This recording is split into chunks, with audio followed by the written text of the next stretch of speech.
Halo mabibi na mabwana, ni wako tena Steven K Tanzania. Leo nina mada nzuri ambayo itasaidia wanaume wengi wenye tatizo la nguvu za kiume. Awali ya yote niombe usubscribe ili uweze kupata taarifa nyingi nitakazokuwa naziweka humu, kwa maana ya fursa za biashara, elimu pamoja na afya. Mambo haya matatu utayapata kwenye channel yako pendwa hii ya Steven K Tanzania. Na kama utakuwa una swali, una comment, tupia tu hapo chini, mimi nitapitia. Kama una swali nitapata sawa kukujibu. Lakini tumeshaona au tunaona na kusikia kwamba tatizo la nguvu za kiume kwa wanaume wengi limekuwa tatizo linalowatesa vijana kwa wazee. Lakini tatizo la nguvu za kiume linatokana na nini? Kwamba ni tatizo la kawaida sana ambalo mara nyingi linawashambulia wanaume zaidi, lakini pia hata wanawake nao wanakuwa na tatizo hili kwa kiasi kidogo sana. Na ni kipindi ambacho kinakuwa kwenye ukuaji au wa maisha yetu ya kila siku. Lakini tushawahi kujiuliza sababu zinazopelekea ni nini? Wanasayansi, watafiti mbalimbali wamekaa chini na kutueleza kwamba tatizo la nguvu za kiume au kukosa hamu ya tendo la ndoa, kwa maana ya libido, loss of libido, kwa maana inapelekea kwa hali ya kuwa na stress, lakini pia mahusiano, relationship issues, mahusiano yasiokuwa na amani ndani ya nyumba, mtafaruku mume na mke, mpenzi na mpenzi, kiasi kwamba inapelekea mmoja kupoteza hamu au kuishiwa na tamanio la kukutana na mwenzake kimwili, na hivyo kumfanya kuchukia tendo la ndoa, na mwisho wa siku kukosa hiyo hamu kabisa ya tendo la ndoa. Lakini sababu nyingine tukaona kwamba ni hali ya kuchoka kwa mwili. Kwa mfano, kama mwili unatumikisha kupita kiasi na upati muda mwingi wa kupumzika, basi una nafasi kubwa au unapelekea wewe kuwa na ukosefu au upungufu wa nguvu za kiume.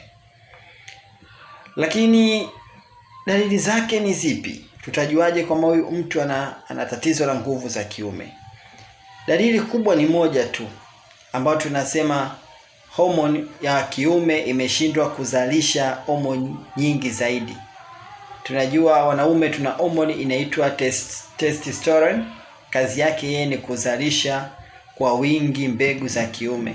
Hivyo homoni hizi zinapokuwa na hitilafu au tatizo lolote, basi zenyewe hushindwa kuzalisha na kupelekea wanaume wengi kupata hamu ya kukutana tendo la ndoa au kuamka baada ya kulala kwa mara ya kwanza.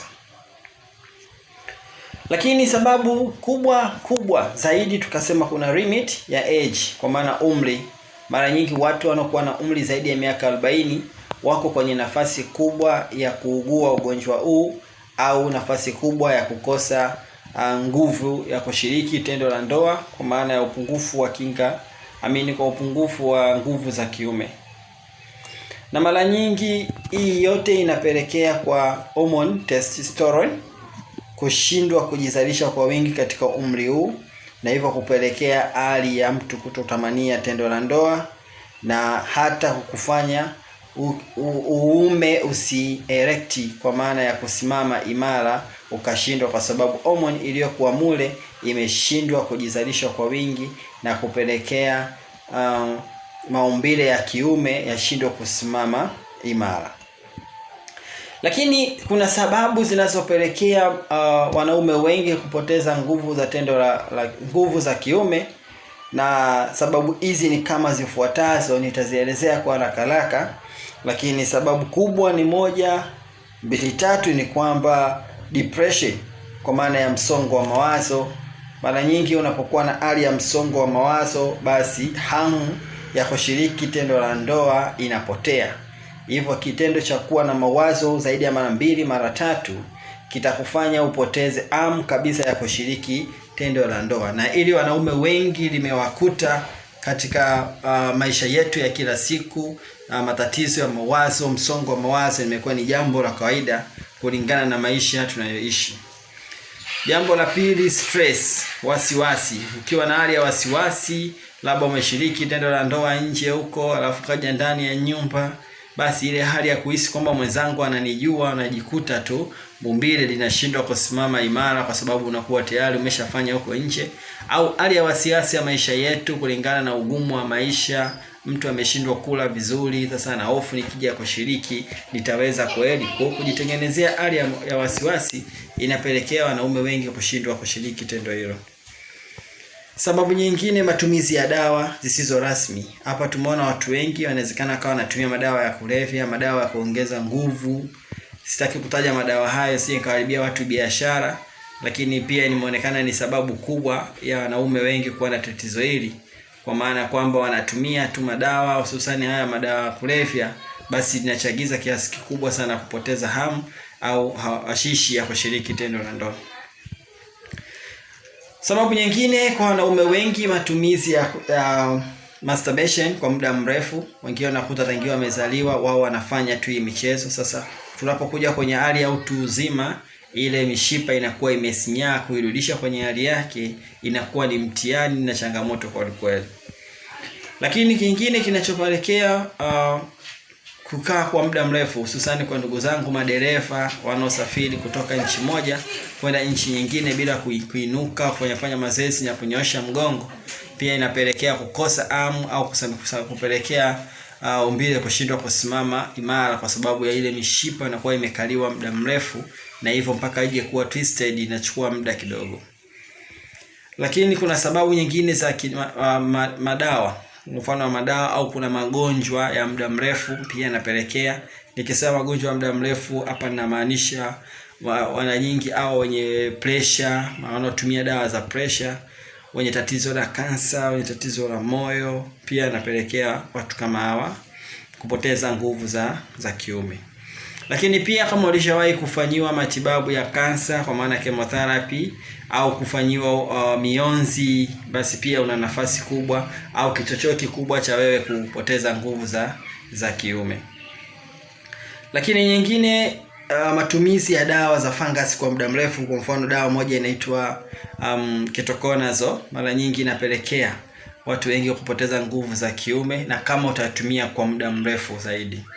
Lakini pia kuna madawa ya usingizi, watu wanapenda kutumia labda Piriton, labda wanatumia dawa nyingine za usingizi. Hivyo hizi dawa usinapenda kuzitumia mara kwa mara, zinakuletea hitilafu la kusinyaa kwa misuli ya umbile la kiume, na hivyo inapochukua muda ili kuweza kuamka zaidi. Lakini kumekuwa na sintofahamu nyingi kwamba kuna madawa za kutuliza maumivu ambayo sisi tunasema ni dawa za kali zaidi, au tunasema ni opioid anti-inflammatory. Sasa dawa hizi huwa zitolewi kiolela tu kama zinavyotolewa paracetamol, aspirin, diclofenac na dawa nyingine. Dawa hizi ni kama morphine. Sasa unakuta kuna wengine wanakuwa ni addicted, wanaenda hospitalini wakiandikiwa madawa au wananunua maduka ya dawa. Sasa effect ya hizi morphine au pethidine ni hizo, mara nyingi zinakusisimua au zinakusisimua kwa wakati huo, lakini kwa baadaye unapokuja kutulia linakupelekea kusinyaisha mishipa ya uume, na hivyo kusababisha uume kutokuwa imara na katika kushiriki tendo zima la ndoa.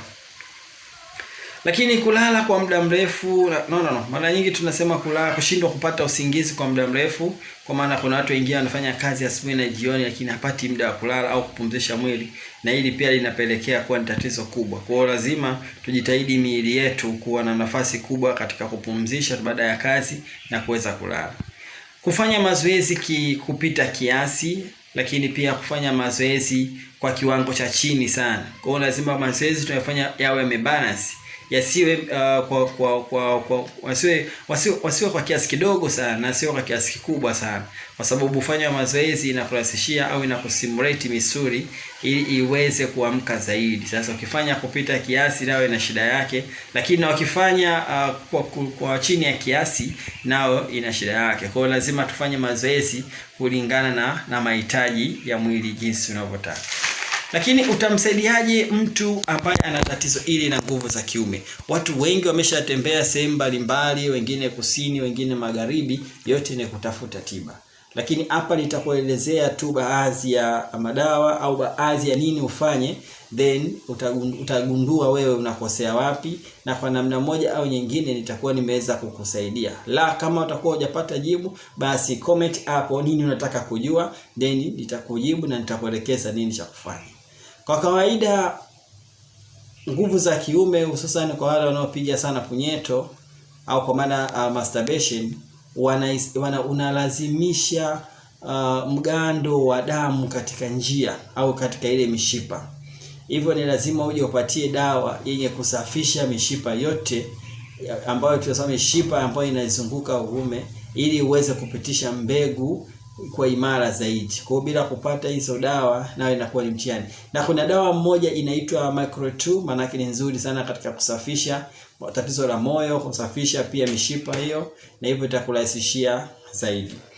Lakini nini ufanye? Kwanza unashauriwa kula matunda. Matunda haya sana sana ule ndizi, ule parachichi, ule miogo, kwa sababu itaongeza mzunguko mzuri wa damu katika maumbile yako, hususan katika umbile la kiume. Na pia itakuchochea uweze kutamania kushiriki tendo la ndoa. Kwa maana yake ulaji wa ndizi, ulaji wa miogo, ulaji wa matunda kwa mfano kama tikiti pia inakuchangia au itakayokusaidia wewe kwa kiasi kikubwa sana. Jenga ratiba ya wewe kutumia haya matunda japo mara moja kwa siku, na hakika utakuwa umefanya vizuri. Kula chocolate. Chocolate ina mara nyingi huwa inachangia kutoka kwa kemikali ambayo inajulikana kama phenethylamine au serotonin into your body. Maana yake unapokula chocolate itasaidia mwili wako kuweza kutoa hizi kemikali na una hii serotonin katika mwili wako. Kwa maana yake zile kemikali zinapozidi kutoka zitakuchochea wewe kuweza kuwa imara katika mishipa ya uume, na hivyo kuweza kusimama imara zaidi. Kula chocolate aina yoyote, ingawa tunasema zile chocolate nyeusi ndio nzuri zaidi katika matibabu ya namna hii. Kula lishe kamili, kwa maana tunategemea wewe unakula sana vyakula vyenye protini, kwa mfano samaki, unakula nyama, maziwa, vitu kama hivyo unapokula mara kwa mara vitakuchochea hali ya sperms au shahawa kuzalisha kwa wingi, na itakuletea uimara wewe kutoka na kusimama zaidi kwa misuli iliyokuwa imesinyaa. Then tunashauri au ni njia ambayo tunasema unapoenda kujisaidia haja ndogo kwa maana ya kukojoa, usibane mkojo. Yaani usiachie mkojo kama unavyoachia kwenye bomba.